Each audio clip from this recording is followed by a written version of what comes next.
So hey everyone, welcome to the Bioboost Academy. तो हमने अपना जो 12th क्लास का चैप्टर शुरू कर रखा है, that is the microbes in the human welfare. उसमें हमने फर्स्ट टॉपिक जो है वो पहले ही कवर कर लिया है, that is the microbes in the house hold product, जिसमें हमने देखा था कि भी चीज़ को बनाने के लिए कौन से माइक्रोब्स यूज़ होते हैं और आपकी जो ये कर्ड है उसमें कौन सा माइक्रोब यूज़ होता है। तो इसी तरह से कुछ इंडस्ट्रियल प्रोडक्ट्स भी होते हैं जिनको बनाने के लिए माइक्रोब्स की रिक्वायरमेंट होती है। फॉर एग्जाम्पल कुछ तरह की बीवरेजेस हैं, ठीक है, एल्कोहलिक ड्रिंक्स जो होते हैं, कुछ तरह के एंटीबायोटिक्स हैं, ऑर्गेनिक एसिड्स हैं, एंजाइम एंड बायोएक्टिव मॉलिक्यूल्स, जिनको बनाने के लिए कहीं ना कहीं माइक्रोब्स की रिक्वायरमेंट होती है। ठीक है, तो यहाँ पे हम सबसे पहले देखेंगे कि इंडस्ट्रियल प्रोडक्ट में सबसे पहला है आपकी बुक में, दैट इज अ बीवरेजेस। ठीक है, बीवरेजेस मतलब कि जो भी आपके एल्कोहलिक ड्रिंक्स हैं उनको बनाने के लिए किस तरह से माइक्रोब की रिक्वायरमेंट्स होती है।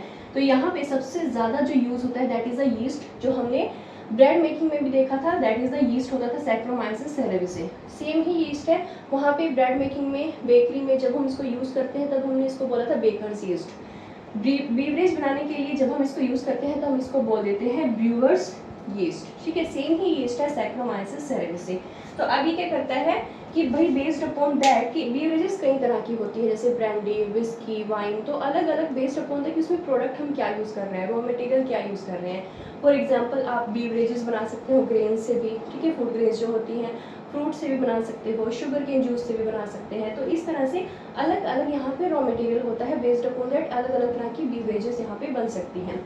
उन सब में क्या होता है कि जो ये यीस्ट होता है सैक्रोमाइसिस सेरेविसे, ये क्या करता है, उस जो प्रोडक्ट है, सपोज करो हमने शुगर केन जूस लिया है, ठीक है, तो उसकी फर्मेंटेशन करके बीवरेजेस बनाएगा ये यीस्ट। ठीक है, शुगर केन जूस है आपका, फूड ग्रेन्स है, ठीक है, तो फूड ग्रेन्स की यहाँ पे फर्मेंटेशन करेगा सैक्रोमाइसिस सेरेविसे और बीवरेज बना देगा। तो अब जो ये बीवरेजेस होती हैं ये भी दो तरीके की बीवरेजेस होती हैं, या तो डिस्टिलेटेड है या फिर नॉन डिस्टिलेटेड है। ठीक है, तो जो डिस्टिलेटेड होती है वो ज़्यादा उनमें अल्कोहलिक कंटेंट होता है, जैसे कि रम, विस्की, ब्रांडी। और जो नॉन डिस्टिलेटेड होती हैं जैसे कि वाइन और बियर, इनमें क्या होता है, अल्कोहलिक कंटेंट थोड़ा कम होता है। ठीक है, अब इनको बनाया कैसे जाता है डिस्टिलेटेड को।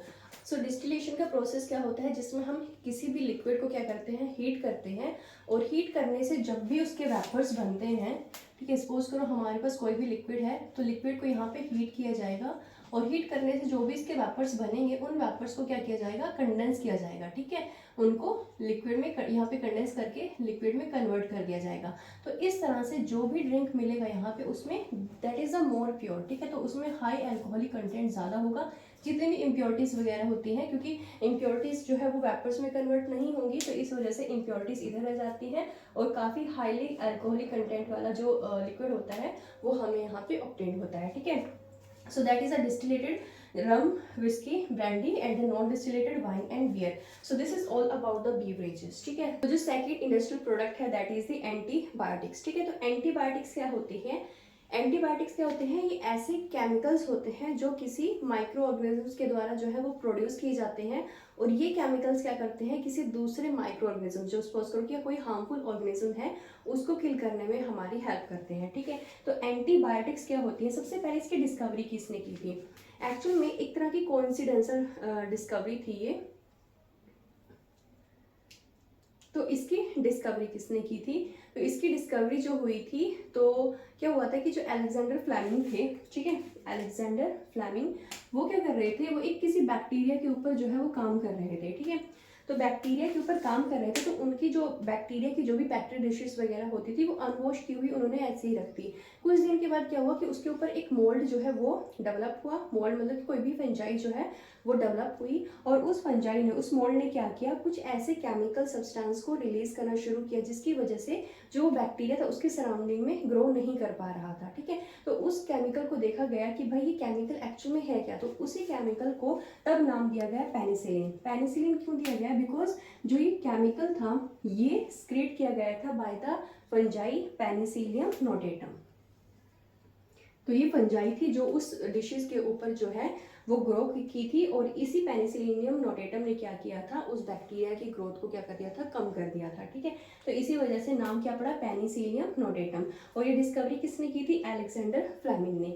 और इसी के साथ क्या हुआ, एक बार जब ये डिस्कवर किया गया कि भाई फंजाई जो है किसी तरह का केमिकल जो है रिलीज कर सकती है जो एक तरह का एंटीबायोटिक की तरह काम करता है, तो उसको फुली एंटीबायोटिक की तरह से जो उसकी पोटेंशियल थी वो डिस्कवर की थी दो scientist, that is E Chain and H Florey, इन दो साइंटिस्ट ने उसकी फुल पोटेंशियल को एज अ एंटीबायोटिक डिस्कवर किया और इसी एंटीबायोटिक को वर्ल्ड वॉर 2 के टाइम पे भी यूज़ किया गया और इसी वजह से इन दोनों साइंटिस्ट को दिया गया नोबेल प्राइज इन द 1945 में। ठीक है, so that is about the antibiotics. Next topic है ऑर्गेनिक एसिड्स। ऑर्गेनिक एसिड्स क्या होते हैं? ऐसे एसिड्स जो हमें माइक्रोब्स के द्वारा जो है वो मिलते हैं। तो यहाँ पे आपके 4 एसिड हैं। First is a citric acid. आप इनके जस्ट एसिड का नाम याद करो और उस वो किससे मिलते हैं। फॉर एग्जाम्पल यहाँ पे एस्परजिलस नाइजर है, तो ये क्या है? क्या ये बैक्टीरिया है, फंजाई है? तो आपको ये पता होना चाहिए। ठीक है, तो ऑर्गेनिक एसिड में सबसे पहला एसिड है सिट्रिक एसिड। ये मिलता है हमें एक फंगस से, फंजाई से, जिसका नाम है एस्परजिलस नाइजर। ठीक है, सेकेंड एसिड का नाम है that is the acetic acid और ये हमें मिलता है एक बैक्टीरिया से, that is the Acetobacter aceti, Acetobacter aceti. Okay, third is a butyric acid और ये भी हमें एक बैक्टीरिया से मिलता है, that is the clostridium butylicum. And fourth last one is a lactic acid. ये तो हमें सभी को पता है, ये जो मिल्क में प्रेजेंट होता है दैट इज बैक्टीरिया से मिलता है और वो है लैक्टिक एसिड बैक्टीरिया। सो ये 4 एसिड हैं जो हमें 4 अलग अलग माइक्रो ऑर्गेनिज्म से मिलते हैं, जिनमें से 3 तो बैक्टीरिया हैं। ठीक है, एसिटिक एसिड बैक्टीरिया से मिलेगा, ब्यूटायरिक एसिड बैक्टीरिया से मिलेगा, लैक्टिक एसिड भी बैक्टीरिया से मिलेगा और जो एक है दैट इज सिट्रिक एसिड, ये सिट्रिक एसिड ये मिलता है फंजाई से, एस्परजिलस नाइजर। ठीक है, तो आप ये इस तरह से चार्ट की फॉर्म में अगर इनको लर्न करते हो तो ये इजीली रिमेंबर रहेंगे, याद रहेंगे आपको। अदरवाइज अगर आप वही लाइक नोट्स बनाओगे, फुली पैराग्राफ की फॉर्म में लिखोगे, तब यहाँ पे इनको लर्न करना थोड़ा सा डिफिकल्ट हो जाएगा। ठीक है, और इसी वजह से आप क्या करो, वीडियो को पॉज करके ये पूरा का पूरा जो फ्लो चार्ट है उसका एक स्क्रीनशॉट ले लो। ठीक है, तो अब हम चलते हैं एंजाइम्स के ऊपर। एंजाइम्स में हम 3 एंजाइम्स पढ़ेंगे, lipase, pectinase and protease and streptokinase. तो लाइपेज जो एंजाइम होता है ये अलग अलग कहीं बैक्टीरियाज, फंजाई से हमें मिलता है। तो लाइपेज मेनली डिटर्जेंट में यूज होता है और इसी वजह से जो डिटर्जेंट होते हैं वो ऑयली स्टेन्स को इजीली रिमूव कर पाते हैं because of the presence of lipase enzyme in them. Second होता है पैक्टिनेज एंड प्रोटीएजेस। आपने देखा होगा जो बॉटल जूस मिलते हैं मार्केट में वो बड़े क्लियर होते हैं एकदम, लेकिन हम घर में अगर फ्रूट जूस बनाते हैं तो वो थोड़ा सा मतलब टर्बिडिटी सी हमें उसमें दिखाई देती है। तो वो बॉटल जूस एकदम से क्लियर क्यों होते हैं? Because of the pectinase and the protease enzymes. Third is a streptokinase. Streptokinase enzyme जो होता है वो क्लॉट बस्टर का काम करता है। कभी कभी हमारी बॉडी के अंदर ही ब्लड वेसल्स में क्लॉट्स बनने शुरू हो जाते हैं, तो उन क्लॉट्स को तोड़ने के लिए तो यहाँ पे ये स्ट्रेप्टोकाइनेज एंजाइम की ज़रूरत होती है और ये मिलता है हमें एक बैक्टीरिया से जिसको हम बोलते हैं Streptococcus. So this all about the enzymes, lipase enzyme, pectinase and protease and streptokinase. Last topic is the bioactive molecules. ठीक है, तो बायोएक्टिव मॉलिक्यूल्स में हमने यहाँ पे 2 मॉलिक्यूल्स का पढ़ना है। बायोएक्टिव मॉलिक्यूल्स जो होते हैं ये हमारे क्लिनिकल पर्पस के लिए यूज होते हैं। सपोज फर्स्ट है साइक्लोस्पोरिन। ठीक है, तो साइक्लोस्पोरिन जो होता है वो हमें एक फंजाई से मिलता है जिसको हम बोलते हैं ट्राइकोडर्मा पॉलीस्पोरम। ठीक है, ट्राइकोडर्मा पॉलीस्पोरम। और ये जो साइक्लोस्पोरिन का काम क्या होता है, ये एक तरह का इम्यूनोसप्रेसेंट है। इम्यूनोसप्रेसेंट मतलब कि ये हमारे इम्यून सिस्टम को थोड़ा सप्रेस कर देता है, दबा देता है। तो हमें इम्यून सिस्टम को सप्रेस करने की ज़रूरत कब पड़ती है? जब हम किसी ऑर्गन को ट्रांसप्लांट करते हैं। ठीक है, तो बाहर का जब भी ऑर्गन ट्रांसप्लांट किया जाता है बॉडी में तो हमारा इम्यून सिस्टम उसको डिस्ट्रॉय ना कर दे, तो वहाँ पे साइक्लोस्पोरिन एज अ इम्यूनोसप्रेसेंट दिया जाता है। ठीक है, and second bioactive molecule is the statin. Statin एक तरह का ब्लड कोलेस्ट्रॉल लोअरिंग एजेंट है और ये हमें एक यीस्ट यानी कि मोनेस्कस से हमें ये मिलता है। ठीक है, तो this is all about the industrial product और उनमें यूज होने वाले डिफरेंट माइक्रोब्स। ठीक है, तो एक बार इसको आप दोबारा से रिवाइज कर लीजिएगा। सबसे पहले जैसे कि बीवरेजेस हैं, तो बीवरेज में हमें एक ही यहाँ पे यीस्ट का नाम याद करना है, दैट इज अ सैक्रोमाइसिस सेरेविसे, जिसको हम यहाँ पे ब्यूअर्स यीस्ट बोलते हैं। और आपकी जो बीवरेजेस होती है 2 तरह की होती है, डिस्टिलेटेड एंड नॉन डिस्टिलेटेड। डिस्टिलेटेड में हाई अल्कोहल कंटेंट होता है, रम, विस्की, ब्रांडी। नॉन डिस्टिलेटेड में लोअर अल्कोहल कंटेंट होता है, जैसे कि वाइन एंड बियर। फिर उसके बाद एंटीबायोटिक्स डिस्कवर किसने की थी?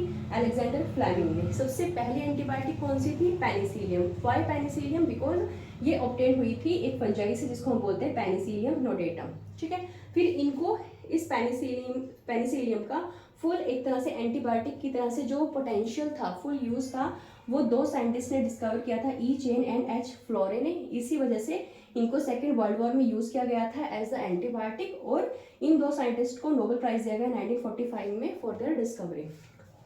फिर आता है ऑर्गेनिक एसिड। यहाँ पे हमने 4 ऑर्गेनिक एसिड पढ़े हैं, citric acid, acetic acid, butyric acid and lactic acid. 3 जो है वो बैक्टीरिया से मिलते हैं और एक जो है वो फंजाई से मिलता है।